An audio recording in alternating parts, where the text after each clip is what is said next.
I believe that many of us, and especially as we studying the wisdom of Kabbalah at the Kabbalah Center, we heard so many times that everything and anything that happens in life, everything is consciousness. Everything is consciousness. The ancient book of the Zohar writes in a very clear way, thousands of years ago, everything begins in the dimension of our thoughts. Now, we probably heard about it many times, and I believe that the gap that we need to bridge, it is how do we practice, how do we train our consciousness to operate from a higher dimension, from a higher place. And when we speak about the higher dimension of consciousness, we speak that our consciousness is more in alignment with the light force of the Creator.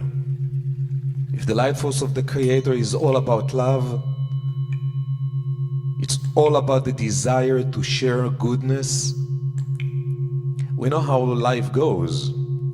When certain things happen and triggering our reactive nature, we disconnect from that frequency, from this state of consciousness, the desire to share goodness, and we getting into states where fears controlling us, where we feel the desire to protect ourselves, where we shut down, where we don't want to connect with others. And when we fall into those states, what is truly happening, we're getting disconnected from our powers. When we say our powers, we talk about the soul powers. Elevating consciousness means deepening our relationship with our soul frequency. Elevating consciousness, I repeat it again, means deepening our relationship, our connection with our soul frequency. And in order to do that, there is a need to practice it. There is a need to practice it. It's not enough just to hear the wisdom that I believe for all of us, this is the reason why we're here, resonate very well in the very deep level. But then going into life and facing the different challenges, the way they appear in life, not always we find the strength to operate from that elevated dimension of consciousness, or the place that is deeper connected and in alignment with our soul frequency. So it requires practice. So this is what we do in those sessions. It's really practicing. I mention often it is not even about what a person feels in the, if it's now will be 20 minutes or the full length of a session it's 1 hour. It's not even about what a person feels in those 20 minutes and 1 hour, even though I hear so many experiences that people going through during the session.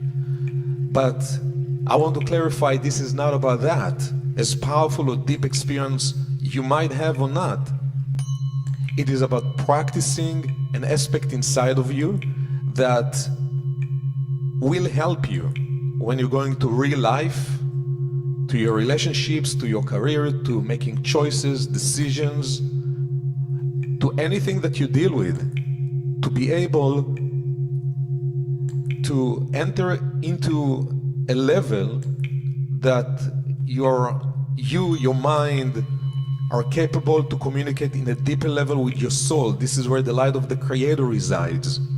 And from that space, the right ideas will flow into you. From that space, a person is capable to tap into the natural healing forces that exist within themselves.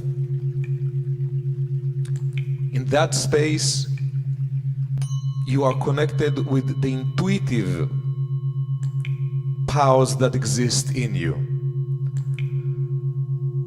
The Kabbalists, thousands of years ago, the Zohar, Rabbi Isaac Luria, they divided the spiritual world into 5 dimensions. It's basic 5 dimensions. There is much more than that. The lowest dimension is being called the world of Asiyah in Hebrew, which is the world of action. This is the world what we refer in the teachings of Kabbalah as the 1% reality. A consciousness that is trapped in a space that analyzing and perceiving life through the 5 senses, through the analytic mind, through the logical mind. Very limited space. In our days, in the past 50, 60 years, throughout so many researches, they found that the majority of the world operates from that state of consciousness, and they gave it a name, a letter, a beta state. Beta state of consciousness is the active, reactive mind, constantly being stimulated by everything that happens or don't happen around us. When the mind is operating from that space, and by the way, today, what the Zohar wrote thousands of years ago can be confirmed by a simple exam. When the person is going to a doctor or to the hospital and does the exam of the EEG, checking the brain waves.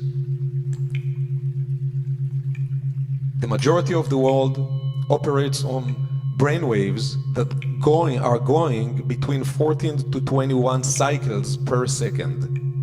This is what's called the active mind, constantly being stimulated, definitely not operating from a deep space, from a space that is in alignment with the soul, with the light of the Creator. When a person is capable, in a simple way, I want you to understand the simplicity of this. When a person is capable to slower the brain waves below 14 cycles per second, and this can happen through a meditation. There are many types of meditations, and it's not about even the type, it's about the intention behind it. When a person is capable to slower the brain waves below the 14 cycles per second, so between 7 cycles per second to 14 cycles per second, the brain enters into today what they call alpha state. And I was thinking about it because in the connections that we do in Kabbalah, a lot of what the Zohar and Rabbi Isaac Luria speak about, elevating consciousness is getting the mind out of the world of action, the 1% reality, the mindset that is trapped into the 5 senses way of perceiving life, and elevating to the next reality which is called the world of Yetzirat, the world of formation. And what is the difference between the different worlds? The concealment and the revealment over the light that exists. Light, it is the level of information that we can access.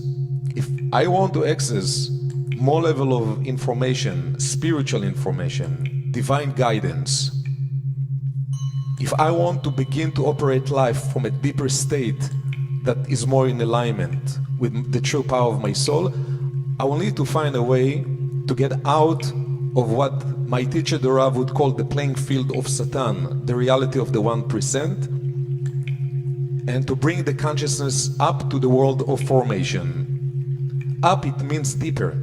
It doesn't mean physically going up. It means deeper. So there is more external level. This is what we call lower, the external level of consciousness. And as we're getting into deeper levels of consciousness, we bringing the mind again to become more in alignment with the real powers that exist. And then you find yourself more connected with your intuitive powers, more connected with clarity, wisdom that flows into you, more connected with the healing energies that exist inside of you. and endless benefits that happening. There are obviously more levels of worlds. As I mentioned, there are 5, and also scientifically they speak about 5 as well. Interesting. So deeper than the alpha it will be the theta level, and deeper than the theta will be the delta level. And then there is another level called gamma that don't even exactly know what it means. But when you study Kabbalah, you learn about all the different levels, and then you can see how all of what they reveal is actually they name, and they start to understand in their ways all the different dimensions of consciousness.